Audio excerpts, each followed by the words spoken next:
Alerte coronavirus. Attention, attention, le coronavirus se transmet très facilement et fait des ravages. Pour l'éviter, le port du masque de protection est obligatoire en tout lieu. Dans l'administration publique ou privée, dans les réunions, les rencontres, dans les marchés, les magasins, les boutiques et lors des déplacements, le port du masque est obligatoire. Même dans les lieux privés, dès lors que l'on n'est pas seul, le masque doit être le fidèle compagnon. Mais attention, le port de masque de protection ne dispense nullement d'appliquer les autres mesures de prévention, notamment le lavage des mains à l'eau et au savon et l'observance de la distance de sécurité sanitaire d'au moins 1 mètre entre personnes. Enfin, s'abstenir de porter des gants en vue du lavage régulier des mains à l'eau et au savon ou de l'application de gel hydroalcoolique. Pour tout savoir sur l'épidémie du coronavirus au Bénin, rendez-vous sur le site web www.gouv.bj/coronavirus. Ceci est un message du gouvernement de la République du Bénin. Bonsoir à toutes et à tous et bienvenue au 19h. Le centre d'accueil et de protection d'enfants de Kandi sera bientôt mis en service. C'est pour s'assurer que tout est fin prêt que le préfet de l'Alibori y a effectué une visite ce vendredi. Mohamedou Moussa avait à ses côtés les membres du comité départemental de protection des enfants, Christian Gandjo et Olviga Messon, pour le compte rendu. Le centre d'accueil et de protection d'enfants de Kandi a été construit en 2011. Depuis lors, il n'a jamais fonctionné en raison d'un certain nombre de contraintes. Cette difficulté avait pour nom notamment le manque de personnel devant animer le centre. Cette difficulté avait pour nom aussi le manque d'un certain nombre de commodités, notamment l'électricité, notamment l'eau potable. Et aussi, à l'intérieur, il y avait le manque de matériel, un certain nombre de matériel, le lit, les vivres et beaucoup d'autres choses. Grâce aux efforts conjugués du comité départemental de protection des enfants, du ministère des Affaires sociales et des partenaires, les besoins ont été comblés. On a 2 dortoirs, un dortoir qui sera réservé aux filles et un autre qui sera réservé aux garçons. On a aussi un bloc administratif. Le personnel a été mis à disposition par le ministère en charge des Affaires sociales. Avec la délégation qui l'accompagne, le préfet a visité les différentes installations du centre. Au terme de la visite, il se dit satisfait. Ces enfants qui n'ont pas demandé à naître, mais qu'on a mis au monde, mais entre-temps, qui ont fait l'objet d'abandon, et autres situations. Le centre aujourd'hui peut accueillir ces enfants-là. Je crois que des voies autorisées viendront confirmer cela. Je pense qu'avant cela, je voudrais solliciter encore nos partenaires pour nous accompagner, nous appuyer. L'UNICEF a fait des efforts et va continuer à faire des efforts. Monsieur le préfet, en attendant que je vienne vous le dire officiellement, et je dis qu'il n'y a pas de hasard, il est prévu, si tout marche bien, que dans 1 semaine et quelques, l'actuelle représentante de l'UNICEF, Mme Janabou Mahondé, va visiter encore ce centre.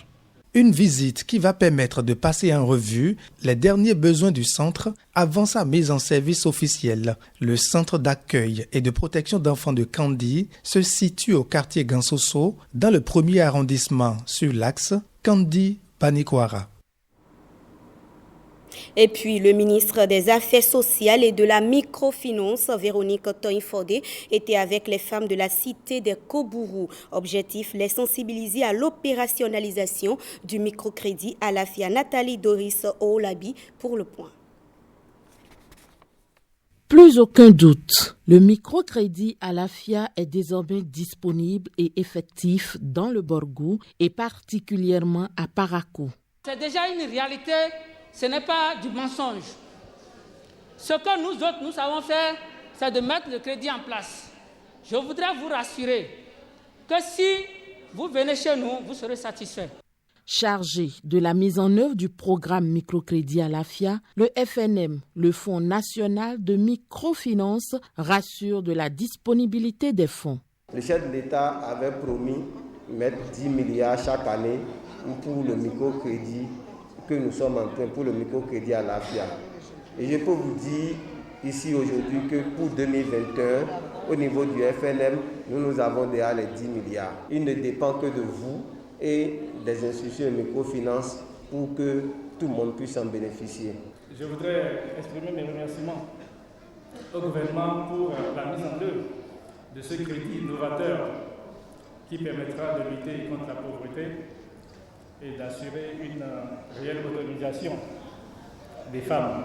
Malgré l'opérationnalisation du programme, le taux d'adhésion reste encore faible. Et c'est d'ailleurs ce qui justifie la présence de la ministre des Affaires sociales et de la microfinance devant les femmes. Les conditions ont été revues pour enlever le maximum de frais, pour enlever le maximum d'intermédiaires, pour simplifier l'accès. Là, vous devez savoir que quand vous allez ou bien quand l'agent des SFD vient vers vous, bien sûr, il y aura des vérifications, mais lorsque vous constituez votre dossier avec l'assurance, les frais de dossier, cela ne dépasse pas 1 000 francs. Et ensuite, lorsque vous prenez un crédit de 50 000, vous remboursez 2 000 en 6 mois. Lorsqu'on fait les mobile money et que ça passe par les compagnies de téléphone MTN et Move, normalement il y a des frais qu'on enlève, des petits frais. Mais tout ça est pris en charge par l'État. Elle exhorte par la même occasion les bénéficiaires à un bon remboursement. Lorsque vous vous engagez à prendre le microcrédit, il faudrait pouvoir rembourser. C'est une chaîne de solidarité qui ne doit pas être rompue. Parce que si ça vous aide aujourd'hui, il faut que ça puisse aider également d'autres personnes. À partir du moment où on ne rembourse pas, ça veut dire que vous tuez le microcrédit. Donc il faut tout faire pour respecter également vos engagements. Après des échanges fructueux entre la ministre et les femmes, la présidente de la Commission des affaires sociales de la mairie de Parakou s'engage à assister 200 femmes pour l'obtention de leur crédit. L'ONG Initiative Action et Développement va démarrer une formation en élevage mercredi prochain dans la commune d'Abomey-Calavi. C'est une formation autorisée et soutenue par le conseil communal qui œuvre pour mettre fin au chômage et au sous-emploi. En prélude à la formation, une séance d'échange a eu lieu avec les participants et les autorités de cette commune. Jean-Claude James. À l'invitation du maire Arwandjinou et de l'ONG Initiative Action et Développement, ils sont 250 à avoir répondu présent. À l'ordre du jour, les opportunités d'emploi qu'offre la mairie à travers cette formation en élevage. Action et Développement est venu nous présenter son projet qui est en phase avec notre idée. Et c'est pourquoi nous avons souhaité que toute la population sorte pour écouter cette bonne nouvelle. C'est nous désormais qui allons fournir ces matières premières à nos hôtels, bars, restaurants que nous avons sur le territoire, c'est trop. Mais je m'attends, alors que je ne suis pas en mesure de leur trouver tous affaires dans la commune.